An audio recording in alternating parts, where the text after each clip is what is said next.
पूछना चाहिए। उसमें उन्होंने कहा है कि भारतीय जनता पार्टी वो है जिन्होंने जनजातियों के विकास के लिए भारत सरकार में जनजाति कार्य मंत्रालय दिया। वो दबाव पड़ने के बाद का बात नहीं, लेकिन 1999 में आज नहीं जा सकता। कल भी पुतला दहन नहीं, किया था, तो ऐसे कहने की नहीं, जरूरत क्यों पड़ी है? पुतला दहन आपको ये ध्यान ही है, जिसका पुतला दहन होता है वो चिरायु होता है, शतायु होता है, वो तो आपको ध्यान ही है। मुद्दा ये है कि 1999 में आदिवासियों के विकास के लिए भारत सरकार में मंत्रालय भाजपा ने खोला।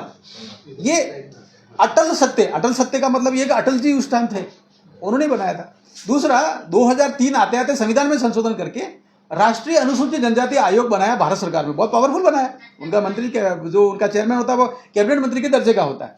आप देखिए कि संवैधानिक अधिकारों की रक्षा के लिए राष्ट्रीय आयोग बनाना भारतीय जनता पार्टी का काम है। किसके लिए? जनजातियों के लिए। तो पूरे देश के लगभग 13-14 करोड़ लोगों को इसका फायदा हुआ। साथ ही साथ बात यहाँ रुकी नहीं है, बात नरेंद्र मोदी साहब जब आए, आदिवासी की बेटी को देश की प्रथम नागरिक बनाया, तब ये प्रश्न करने वाले कहाँ थे? उन्होंने तो द्रौपदी मुर्मू जी को वोट नहीं दिया था। आप थोड़ा रिकॉर्ड खोल के देखिए। और ये जो जिनके आप कह रहे हैं ना कि जो लोग पुतले जला रहे हैं, उस दिन जब वोट पड़ने वाला था राष्ट्रपति जी को और विधायक वोट डालते हैं, इनका नेता विधायक था, वो 84 के अंदर गोदरी ओढ़ के सोया हुआ था।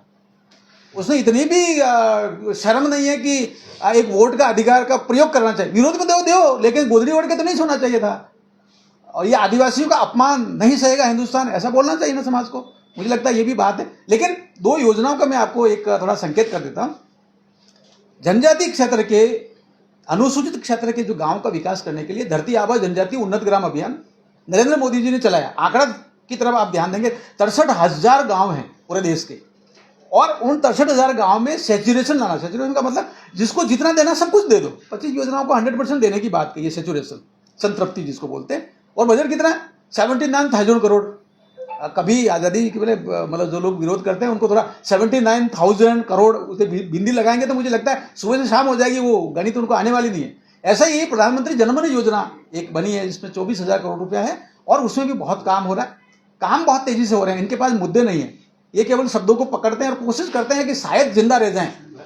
राजनीति के लिए जिंदा रह सकते हो, लेकिन हिड़मा, हर घर से हिड़मा निकालेंगे, ऐसा कहने की क्या जरूरत पड़ेगी इनके नेता को, इनके राष्ट्रीय प्रवक्ता को? और डबली बजाने के लिए वहां इंडिया गेट पे क्यों चला गया था?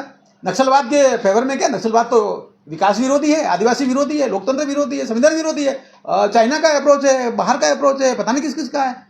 और वो अब खत्म हो गया। अब क्या करोगे? अब करोगे तो अब आपको ध्यान होगा कि लोकसभा में माननीय अमित शाह जी ने जो राजकुमार रोत का नाम लेके फिर कहा कि भैया ये तो संविधान है इसलिए यहाँ बैठे हो, नहीं तो सरेंडर करने के लाइन में खड़े रहते। ये क्यों कहना पड़ा? इसको भी देश, समाज, हम लोग सभी सोचना चाहते हैं, समझना चाहते हैं। ये भी बहुत महत्वपूर्ण प्रश्न है। साहब एक चीज बताएं कि अभी जो बहुत बढ़िया प्रश्न आपने किया है। मेरा अपना प्रश्न है। आप सभी से आग्रह ये है कि जब आप इस खबर को बना रहे थे तो मैंने 377 लगाया था, उसको भी देखना चाहिए था। 377 एक नियम है, बकायदा लिखित में जवाब आता है, वो भी पोर्टल पर है, डिजिटल पोर्टल संसद पर है, वो मैं आपको शेयर कर सकता हूँ उसका। उसमें भी ये प्रश्न आया था। मैकेनाइज्ड जवाब है। मैकेनाइज्ड का मतलब ये है कि कुछ रूल बने हुए हैं, रूल में ये होना चाहिए, उसमें कहीं फिट बैठ नहीं रहा, ऐसा ध्यान में आता है। लेकिन ऐसा सेलुलर जेल अंडमान का जब राष्ट्रीय स्मारक घोषित किया तब भी ये प्रश्न आया था। ये प्रश्न जलियांवाला बाग के बारे में तब भी आया था। ये प्रश्न राजघाट को जब राष्ट्रीय स्मारक बनाया तब भी आया था। अर्थात कैबिनेट और माननीय प्रधानमंत्री जी के पास देश के शासन की सर्वोच्च शक्तियां हैं।